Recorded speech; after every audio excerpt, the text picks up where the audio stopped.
We don't have any more questions at this moment, so I think we'll move on to the public comments. It's 11:40. I would like to introduce first Tom Brown.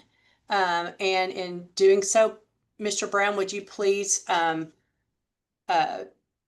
declare any potential conflicts of interest before you speak to us? Yes, thank you, Jill. I'm Tom Brown, as you said. I'm an employee of Scholar Rock and work with several consulting firms related to this public comment today. I'm Vice President, Medical Affairs at Scholar Rock, a biopharmaceutical company committed to developing transformative treatments for children and adults living with rare, severe, and debilitating neuromuscular diseases. As we've heard today, SMA is a rare, severe neuromuscular disease resulting in irreversible loss of motor neurons and progressive muscle atrophy. While current SMN-targeted treatments have transformed the treatment landscape by addressing the motor neuron component of SMA, they do not directly address the muscle component, a key driver of long-term disability. Even with early SMN treatment, children and adults often do not reach full motor function potential, continue to battle persistent motor function decline over time, resulting in the loss of essential abilities like feeding or rolling over in bed independently, deeply impacting independence and imposing profound emotional and physical burdens on children and adults living with SMA as well as their caregivers. The SMA community has been clear about its priorities. According to Cure SMA's recent annual community survey, 89% of adults living with SMA identified gaining muscle strength as a top unmet need. They also emphasized the need to gain or stabilize motor function and reduce fatigue. Scholar Rock has heard this call and is working to ensure patients have access to the first and only muscle-targeted treatment, apitegromab. Apitegromab offers the potential to meaningfully improve the standard of care in SMA and alter the trajectory of disease. It is the first and only investigational muscle-targeted treatment with positive and successful phase 3 data that directly addresses the progressive muscle atrophy associated with SMA. In the phase 3 SAPPHIRE trial, apitegromab demonstrated statistically and clinically significant improvement in motor function compared to the control group with SMN-targeted treatment alone. Further, 98% of the subjects in SAPPHIRE continued onto the long-term extension study, ONYX, demonstrating the tolerability and perceived value of apitegromab. Moreover, in the phase 2 TOPAZ trial, motor function gains were sustained over 4 years.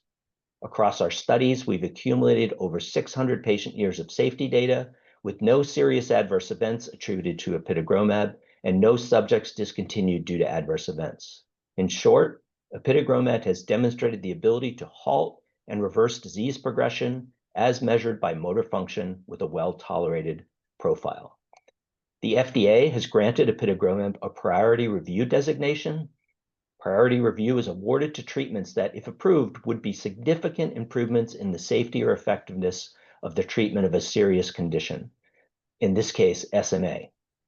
By ICER's own account, ICER's model is simplistic and does not fully reflect the impact of motor function improvements that occur between major milestones.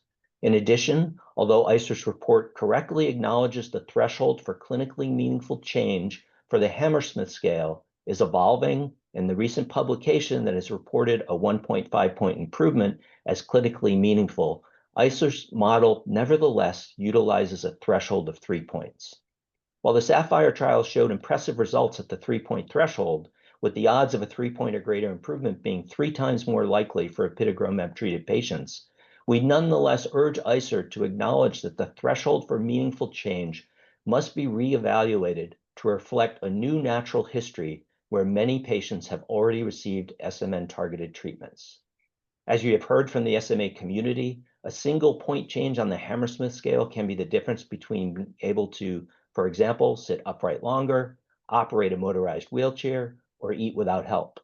For children and adults living with SMA, these differences are transformational.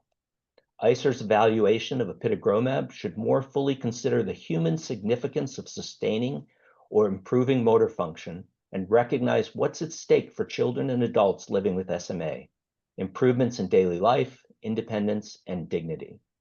We urge ICER to foster meaningful dialogue regarding the threshold for change, which in the current model attributes limited value to smaller changes in motor function, thereby grossly undervaluing apitegromab's potential to reduce disease burden and meaningfully improve patient and caregiver lives. Also, ICER should frame the results of this evaluation in light of the significant model limitations and avoid drawing overreaching policy conclusions. In closing, we stand at the cusp of a promising time for patients living with SMA. Scholar Rock is working diligently to make apitegromab available to children and adults who could benefit from this innovative, first and only muscle-targeted treatment pending a favorable decision by the FDA. Thank you for listening today. Tom, thank you for that, and thank you for participating in our public comments. David, did you have a question or comment for Tom? Yeah, I had a few questions for Dr. Brown. First, you suggested that our modelers should have used the 1.5 threshold, and I'm wondering if you think it would have been helpful if Scholar Rock had actually submitted the requested data on the 1.5 threshold differences, since if we were going to use the 1.5 threshold, we would have needed those data. Second, in terms of the simplistic model, the model that was done granted 2 years of life extension that your drug has not actually shown yet, so very favorable.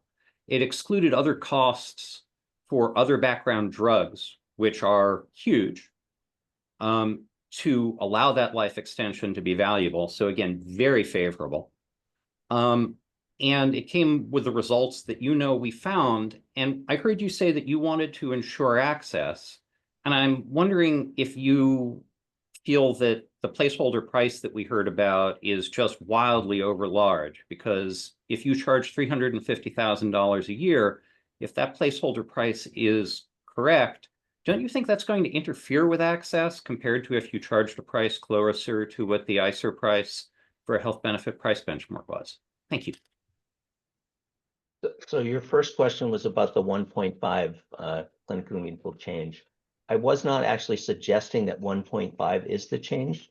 I was just pointing out that the 3-point difference is result from old literature on patients prior to any treatment, and that the field is evolving and trying to come to an answer for what the clinically meaningful change.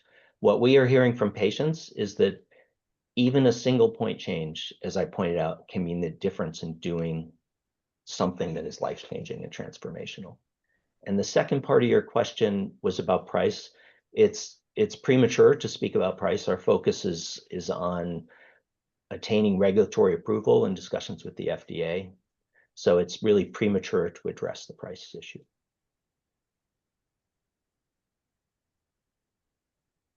Are there any other questions for Dr. Brown?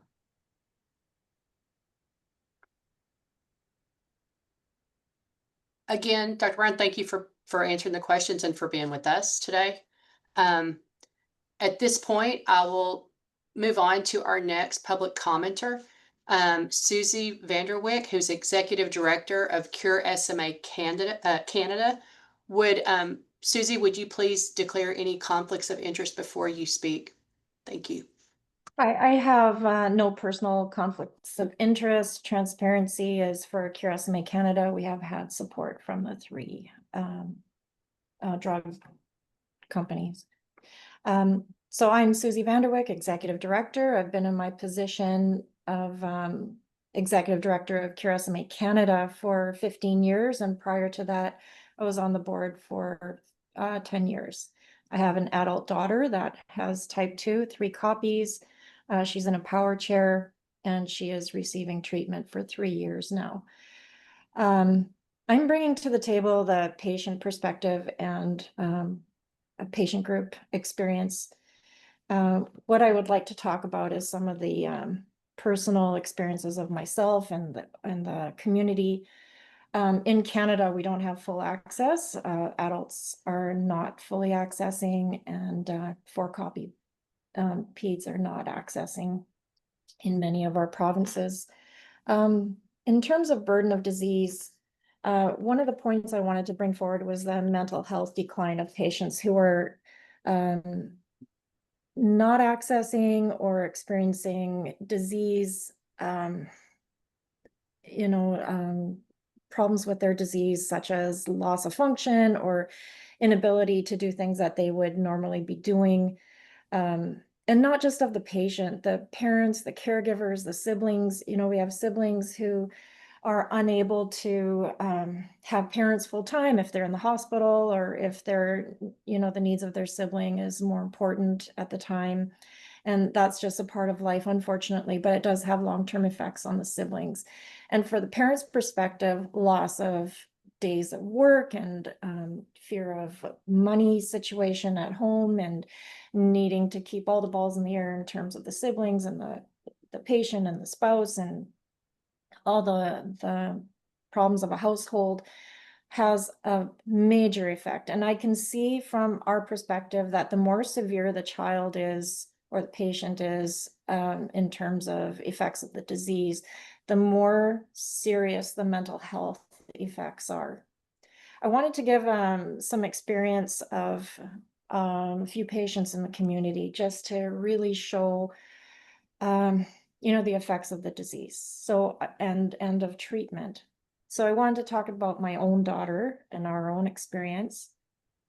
Holly was unable to access treatment for most of her life. She went through school, and we had hospitalizations and many times at home that I couldn't go to work or she couldn't go to school. So when she went through the public school and entered into university, she was unable to achieve her degree in a normal time span. It took her about 3 times as long to get her undergrad. Then she started treatment, and she then took an accelerated program to achieve her teaching degree. So she took less than a normal amount of time. And now she's a full-time teacher teaching a grade 3 class. In her wheelchair, she's in front of that class by herself all day long. She would never have been able to do that prior to treatment, because she wouldn't have had the strength to do it.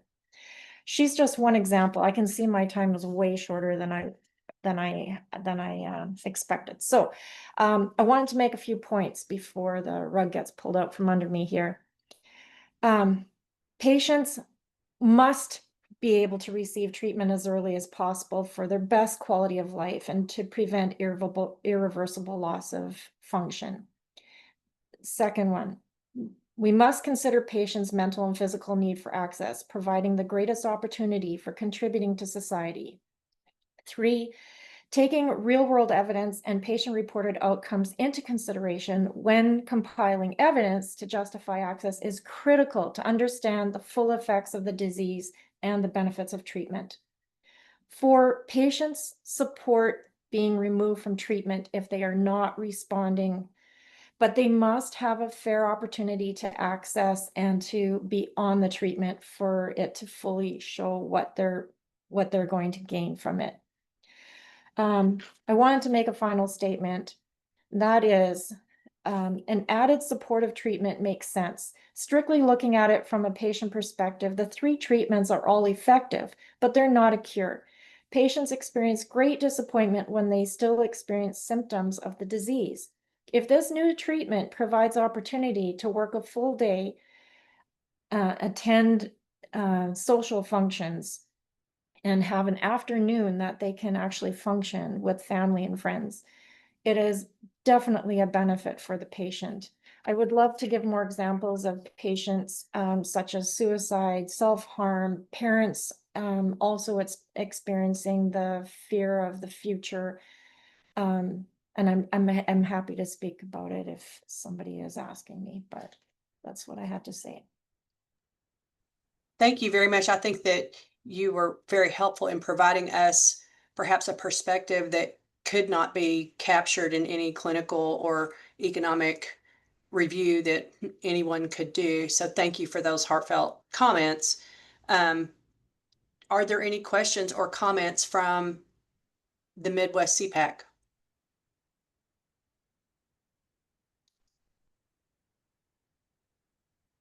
I just Okay. want to say my own daughter's experience is not a one-off. There are many, many experiences that I can share from all the treatments and in all the provinces in Canada. I just, you know, in terms of time here, I'm just happy to say that it's not a one-off. It is a common experience. Thank you. Thank you. Big thank you to both of our public commenters. Reem has her hand up. Oh, I'm sorry, Reem, I didn't see you there. No problem. I actually, Susie, don't have a question. I just want to publicly thank you for those very sharing your experience and this perspective. And I want to highlight that as I was reading, I really appreciate that you brought up the bigger impact. It's not only on the caregiver, but on the siblings, on the whole family, which is an important thing to keep in mind. And again, very, very helpful to know that even starting treatment, as you said, as the earlier the better, but even later does have an impact. It's not too late, it sounds like, from your experience. So thank you for sharing that. Thank you, Reem.